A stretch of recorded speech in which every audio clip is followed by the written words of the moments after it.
एक बार की बात है, एक लड़का था। उसका नाम राहुल था, जो नगर में रहता था। वह अपने जीवन से बहुत निराश था। उनकी निराशा का कारण यह था कि वह अब तक अपने जीवन में कुछ नहीं कर रहा था। उसके माता पिता उसे ताने मारते थे कि आपके सभी मित्र कुछ न कुछ कर रहे हैं, लेकिन आप अभी भी घर बैठे हैं। दोस्तों के बीच भी अक्सर उनका मजाक उड़ाया जाता था।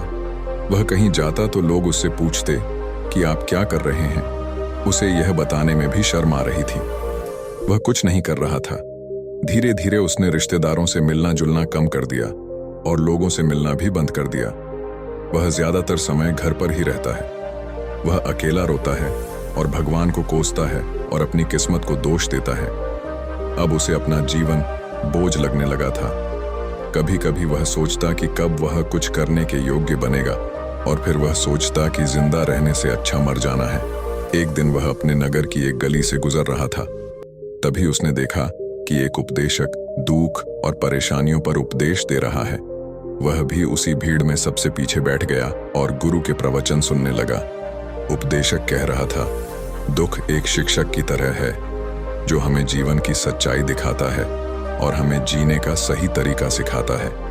आप चाहें तो जिंदगी जीना भी सीख सकते हैं। गुरुजी उपदेश दे रहे थे कि तुम चाहो तो कुछ भी हासिल कर सकते हो, और अगर चाहो तो एक कोने में बैठकर रो सकते हो। इन सभी बातों को सबल ध्यान से सुन रहा था, लेकिन शिक्षक की यह बातें पसंद नहीं आई। उसने खड़े होकर कहा कि कुछ भी सिखाने से दुख दूर नहीं होता। इसमें केवल दर्द होता है। दुख की पीड़ा अनंत है। ऐसा लगता है कि इसके बाद कुछ होने वाला नहीं है। इससे कुछ भी फर्क नहीं पड़ता है। इसके सामने तो मौत भी छोटी लगती है। उपदेशक ने कहा, फिर तुम्हारा दुख क्या है? राहुल ने उसके सामने अपनी सारी व्यथा सुनाई और पूछा, मेरे दुख का कोई उपाय है तुम्हारे पास? यह सुनकर शिक्षक मुस्कुराए और बोले, तुम उस दिन मेरे पास आओ जब आपके जीवन में वास्तविक दर्द हो। मैं आपकी समस्या का समाधान अवश्य करूंगा। यह कहकर गुरु वहां से चला गया। सबल ने सोचा, कहीं मेरा दुख नकली तो नहीं है? क्या मैं जिस दर्द से गुजर रहा हूं वह नकली है? मेरा दुख कोई नहीं समझ सकता। जब माँ बाप नहीं समझते तो गुरु क्या समझेगा? उनके दुखों से व्यथित होकर राहुल ने एक फैसला लिया कि अब वह कुछ करेगा। सबल ने एक छोटा व्यवसाय शुरू किया, पर उसे सफलता नहीं मिल रही थी।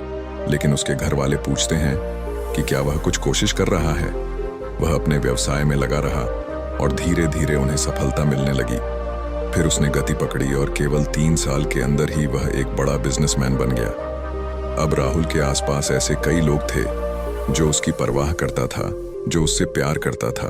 अब उनके परिवार के सदस्य भी उसकी तारीफ करते नहीं थक रहे थे। दिन ब दिन उसके मित्रों की संख्या बढ़ती जा रही थी। अब वह अपनी जिंदगी से बहुत खुश था। उनके कुछ दोस्तों ने उन्हें सलाह दी कि जब आप एक बड़ा बिजनेसमैन बनकर बहुत खुश हैं, तो सोचिए आपको कितनी खुशी होगी अगर आप इस शहर और इस राज्य के सबसे बड़े बिजनेसमैन बन जाते हैं। कितने लोग आपसे जुड़ना चाहेंगे, आपकी कितनी बड़ी ख्याति होगी, और स्वयं राजा भी आपसे दोस्ती करना चाहेंगे और जरूरत पड़ने पर ही आपसे पैसे उधार लेंगे। दोस्तों की यह बात सबल के मन में घर कर गई। अब वह और पैसे कमाने की कोशिश करने लगा, लेकिन उसे यह सब बहुत ही जल्दी चाहिए था। वह समय बर्बाद नहीं करना चाहता था। उनका अधिकांश समय इन चीजों को प्राप्त करने में गलाने लगा। इसलिए वह ऐसे काम करने लगा जो सही नहीं था। उसने बड़ा उधार लेना शुरू कर दिया। उसके दोस्तों से पैसे की मात्रा और अधिक मुनाफा कमाने के लालच में वह अपने माल में मिलावट करने लगा। उसने अन्य व्यापारियों के खिलाफ भी साजिश रची और उन्हें डराया धमकाया। जैसा उसके दोस्त कहते थे वैसा ही करता था। वह इन तरीकों से ज्यादा पैसा कमा रहा था, पर अब उसके जीवन में पहले जैसा चैन न था। उनके मन की शांति गायब हो गई थी और वह रात को सो नहीं पाता था। वह हंगामे में रहता था। वह सब कुछ पाकर भी उन्हें किसी चीज में सुख नहीं मिल रहा था। एक दिन सबल अपनी गाड़ी में कहीं जा रहा था। तभी रास्ते में उन्हें उपदेशक का आश्रम दिखाई दिया। वह रुका और गुरु के पास जाकर बोला, संत, आपने मुझे मेरे पास आने के लिए कहा था जब मेरे जीवन में सच्चा दुख आता है। अब मैं बहुत दुखी हूं कि मेरी नींद हराम हो गई है। मुझे कहीं भी शांति नहीं मिल रही है। इस प्रकार राहुल ने अपनी सारी समस्याएं गुरु को बता दी। गुरु ने कहा, जब तुम पहली बार मुझसे मिलने आए थे तब भी तुम किसी दुख में थे। आपने उस दर्द से क्या सीखा? राहुल ने कहा कि सिर्फ सोचने और चिंता करने से कुछ नहीं होता। आपकी दृष्टि को सच करने के लिए यह कार्रवाई करता है। और सिर्फ काम करने से कुछ नहीं होता, परिणाम भी मिलना चाहिए। जब आपको लगता है कि आपका लक्ष्य हासिल नहीं होने वाला, तब राह में चाहे कितनी भी मुश्किलें आ जाएं, मन कितना भी निराश क्यों ना हो, कितना भी लगता हो कि अब कुछ नहीं होने वाला है, तभी विश्वास करें, मैं जो भी कर रहा हूं उसमें अवश्य सफल होऊंगा। खुद पर ध्यान दो, लोगों पर नहीं। लोग केवल सफल लोगों का सम्मान करते हैं। कोई कितना भी अच्छा क्यों ना हो, वह हमेशा लोगों की नजरों में बोझ बने रहते हैं। ये सब सुनकर उपदेशक मुस्कुराया और बोला, जब आपके पास है तो यह वास्तविक दुख नहीं है। अपने जीवन में वास्तविक दुख आए तब मेरे पास आओ, मैं उसे ठीक कर दूंगा। राहुल ने जाते समय साधु को सोने के सिक्कों से भरा घड़ा भेंट किया। घड़े को देखकर गुरु ने कहा कि यह मेरे किसी काम का नहीं है। उस पेड़ के नीचे गड्ढा खोदकर गाड़ दो। सबल ने घड़े को पेड़ के नीचे दबा दिया, जैसा कि गुरु ने बताया, और वहां से चला गया। कुछ दिनों से कारोबार ठीक चल रहा था, लेकिन व्यापार के गलत तरीके के कारण धीरे धीरे उसे व्यापार में घाटा होने लगा। उसकी सारी दौलत धीरे धीरे खत्म होने लगी और एक दिन ऐसा भी आया जब उसके पास कुछ भी नहीं बचा और उस पर कर्ज का बोझ चढ़ गया था। परंतु वह निश्चिंत था, क्योंकि उसने अपना सारा कर्ज अपने दोस्तों से लिया था। उसने सोचा कि उसके दोस्त बुरे वक्त में उनके साथ खड़े रहेंगे, लेकिन ऐसा कुछ नहीं हुआ। जैसे ही बुरा वक्त आया, दोस्त पहले उससे कर्ज मांगने लगे। अगर उसने कर्ज नहीं लौटाया, उन्होंने उसे जान से मारने की धमकी भी दी। उनके सभी शुभचिंतक और प्रियजन उससे दूर हो गए। उसके दोस्त, जो उसके साथ मस्ती किया करते थे, अब उससे दूर भाग रहे थे। उसका परिवार उसकी गलतियां और कमियां गिनने लगा। उनकी सारी संपत्ति नीलाम कर दी गई और उसके पास कुछ भी न बचा। जब उसने अपने पिता से मदद मांगी, पिता ने कहा कि मेरे पास थोड़ी सी संपत्ति है, मैं तुम्हारी मां को क्या कहूंगा?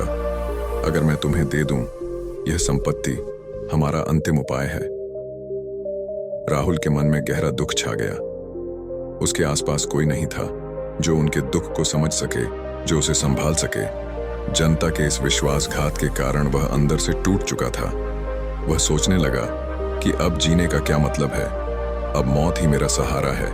वह आत्महत्या करने के लिए पहाड़ी पर जा रहा था। तब से उसे याद आया कि उस शिक्षक ने उससे कहा था, मेरे पास आओ जब तुम्हारे जीवन में वास्तविक दुख हो। राहुल गुरु के पास गया और अपनी सारी व्यथा सुनाई। आंखों में आंसू लिए उसने कहा, हे गुरुजी, मेरे दुख का निवारण कीजिए। गुरु ने कहा, जब जीवन में असली दुख होता है तब मेरे पास आ जाना, मैं इसे जरूर ठीक करूंगा। राहुल ने कहा कि ये क्या हो रहा है, मेरी जिंदगी में अब भी दुख नहीं है, तो आखिर असली दुख क्या है? गुरुजी ने सबसे कहा कि पहले आप मुझे बताओ, आपने अपने दुख से क्या सीखा?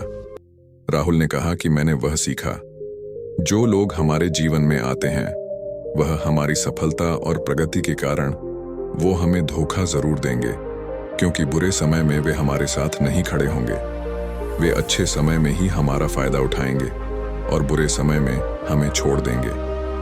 उन लोगों पर ही भरोसा करें जो हमारे बुरे समय में हमारे साथ खड़े रहते हैं। लेकिन ऐसे लोग बहुत कम होते हैं, लेकिन जिनके पास है उन्हें उनकी सराहना करनी चाहिए, उनका अपमान नहीं करना चाहिए। मैंने कभी भी किसी के खिलाफ साजिश नहीं रखना चाहिए। अपना काम ईमानदारी और धैर्य से करें और कभी लालची मत बनो। अपने सारे दुख दर्द और अनुभव बयां करने के बाद राहुल गुरुजी के सामने आंखों में आंसू लिए बैठ गया। कुछ देर बाद साधु उठे और पेड़ के नीचे एक गड्ढा खोदा और घड़ा निकाल लिया, जो सोने के सिक्कों से भरा हुआ था। उसने राहुल को देकर कहा, मेरे पास आओ जब तुम्हारे जीवन में वास्तविक दुख हो। राहुल ने अपने शिक्षक को धन्यवाद दिया और उसे प्रणाम करके चला गया। उस पैसे से उन्होंने एक छोटा सा व्यवसाय शुरू किया। अब वह छोटा व्यापारी बनकर भी खुश हैं। उन्होंने पूरी लगन और ईमानदारी से कारोबार किया। जल्द ही वह अपने शहर का एक बड़ा व्यापारी बन गया। उनका जीवन सुख सुविधाओं से भरा हुआ था। लेकिन कोई कितना भी अच्छा क्यों ना हो, लेकिन जीवन में दुख आता है तो राहुल के जीवन में भी दुख आते थे। अपने माता पिता की मृत्यु के रूप में। वे दोनों एक ही दिन मर गए। राहुल अपने माता पिता से बहुत प्यार करता था, इसलिए उनके निधन से उन्हें गहरा सदमा लगा। वह शवों को ले गया, दोनों को श्मशान घाट ले गया, जहां अंतिम संस्कार किया गया। वहां उसने अपने माता पिता का शव जलता हुआ देखा तो उनका मन बेचैन हो उठा। उसके मन में कई सवाल उठने लगे। वह घर वापस आ गया, इसलिए उसने अपने माता पिता के घर और संपत्ति को देखा, जिसके लिए उनके पिता हमेशा लड़ते रहे। आज जो छूटा पड़ा है, जिन्होंने इसकी देखभाल की, इसके लिए लड़ने वाले इस दुनिया से चले गए। उसके पिता ने जो कुछ कमाया वह सब यहीं रह गया। एक दिन पहले तक उसके पिता मारपीट करते थे किसी के साथ उसकी संपत्ति के लिए। आज वो खुद इस दुनिया से चले गए। उसका मन ऐसे अनेक विचारों के बवंडर में था। वह अंदर से अकेला और डरा हुआ महसूस कर रहा था। वह खाली महसूस कर रहा था। उसे लगा कि कुछ है, वह समझ नहीं सका। इसलिए वह गुरु के पास गया। उसे देखकर गुरुजी ने कहा, क्या जीवन में कोई दुख है? राहुल ने कहा, वैसे तो जीवन में कोई दुख नहीं है, सब कुछ अच्छा चल रहा है, लेकिन आज मेरे माता पिता का देहांत हो गया है। मैं इस घटना से बेहद दुखी और परेशान हूं। गुरुजी ने कहा, इसमें दुखी होने की क्या बात है? एक दिन सबके अपनों को मरना है। कोई न कभी जिया है और न कभी रहेगा। एक दिन तुझे भी मरना है। शायद तुम कल ही मर जाओगे, या आप आज भी मर सकते हो। राहुल ने कहा, क्या कह रहे हो गुरुजी? मैं भी मर जाऊंगा, लेकिन मैं अभी जवान हूं। गुरु ने कहा कि सब जी रहे हैं इस भ्रम में कि मृत्यु केवल दूसरों को आती है, बड़ों के पास ही आती है। लेकिन जवान और बूढ़े मर जाते हैं, बच्चे मर जाते हैं। मौत का उम्र से कोई लेना देना नहीं है।